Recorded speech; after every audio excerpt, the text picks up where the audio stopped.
All right, let's switch gears. We're going to keep it in the Carolinas and talk about something that's really cool that's going to be happening because Opera Carolina is ringing in the new year. They're planning celebrations, of course, many operas, and Purpose, the company, just announcing the launch of a classical artists fund, a new philanthropic initiative aimed at supporting artists as well as creative professionals who make opera possible. Joining us today now in the Live Impact studio, Opera Carolina General Director, Dr. Shantae Williams. How are you, Dr. Shantae? I am well in this holiday season. Thank you, Jane. All right, doing great on this day after Thanksgiving. So glad you can make some time for us because this sounds like a really innovative way to include a lot of artists, not just the performers on stage, but the ones that also make this work, like yourself, right? Yeah.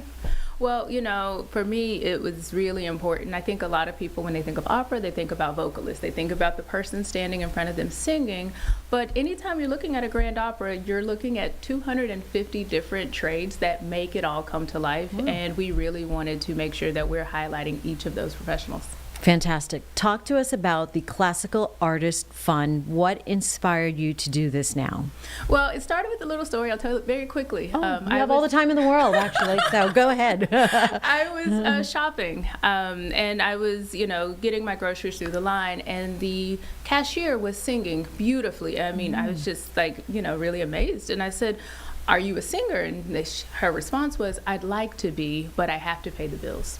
And that really planted the seeds for me to be more of an arts philanthropist in my own personal donations and investments. But then when I think about what I do with Opera Carolina, a lot of the artists that we work with aren't able necessarily to have a full-time job just pursuing their craft. And that for me is a shame because that's a gift that should be cultivated. Absolutely. Wow. What great initiative, for you to take it upon yourself and see that, someone with that talent working behind the cash register. So what, besides financial, what other challenges are there that artists face when they try to pursue some of their dreams? Well, speaking specifically of classical artists, I mean, we've got lots of barriers to entry. One, a lot of them have been cultivating their talent since grade school. And then once you kind of get out of, the younger years, you have to get into your adult time, and then you're looking at finding the right coach. You're going for auditions around the world. You're trying to make life work in addition to everything else.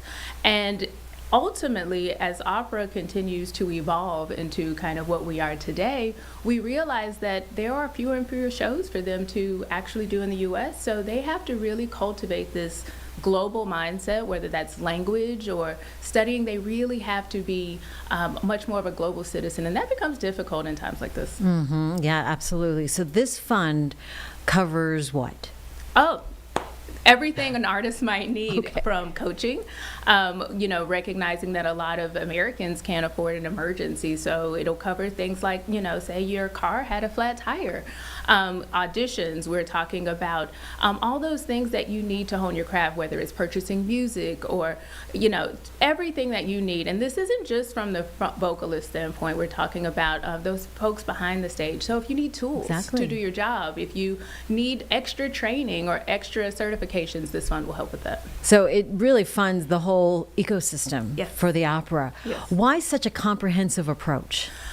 Because opera doesn't happen without all of it. What we want everybody to really recognize is you're taking in a grand opera, but you are hearing the sounds, you are seeing the costumes, you're recognizing the set, and if we aren't acknowledging everybody that helps us bring this to life, then we aren't really recognizing what opera is, which for me is kind of, I don't want to offend anybody, but the ultimate art form. I mean, we've got singing, we've got dance, we've got fashion, we've got all of it wrapped in, and not to mention we have the privilege of working with the Charlotte Symphony, and we have them as well. So it's everything, and you don't get opera if you don't have all of those things presented. It really takes a village to put something so grand like that on the stage. This fund is going to make its debut in the new year. Talk to us about the event and what can people look forward to.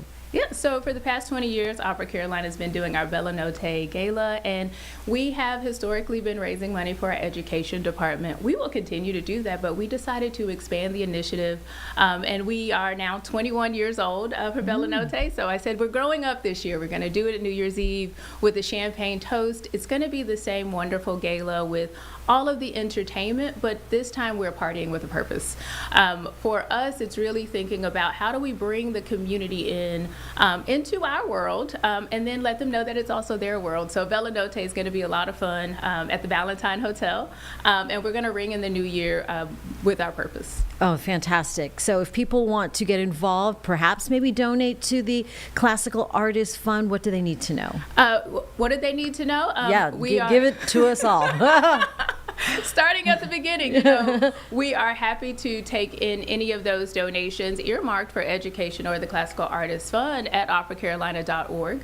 If you'd like to attend Bella Notte, that's also a way. Those proceeds, or a percentage of those proceeds from each ticket, actually goes into the fund, and so that'll be a way to support. So if you want to attend Bella Notte, you can grab your tickets also at Opera Carolina. Under special events, you'll find Bella Notte. And then ultimately, this isn't a one-time deal for us. This is an ongoing fund that we're inviting the community and corporations into. As long as there is an artist need, we will be there. And looking ahead, your vision for this fund on performing and the community all together. Go into, tell us a little bit about moving past this. Moving past this, once the fund is launched, we'll work closely with our Opera Guild, who will help us to pull in those applications and those requests. I mean, I imagine we may get more requests than we have funding for, and as the saying is, we're going to need a bigger boat. And so we will always continue to recruit people into the fund. But after that, we are going to start just promoting and asking artists, what are your needs? What are the gaps we aren't looking at? We all know that health insurance is something that could be quite expensive, and as an artist, you need to stay healthy. So we know that this is going to be an ongoing need. We are tucking this under our OC Cares umbrella, which will include many more community-based things, making sure that we are a part of the community that we get to perform in every day. What a great effort, great fun. Classical Artists Fund. Go to operacarolina.org for Bella Notte. And if you want to support Classical Artists Fund, many ways to do that. operacarolina.org. It's just kind of a nice little rhythmic thing. Falls off the tongue very easily. Dr. Shante Williams, General Director at Opera Carolina, we thank you for joining us here this afternoon on Live Impact News. And we'll be right back on Live Impact News on WCNC+.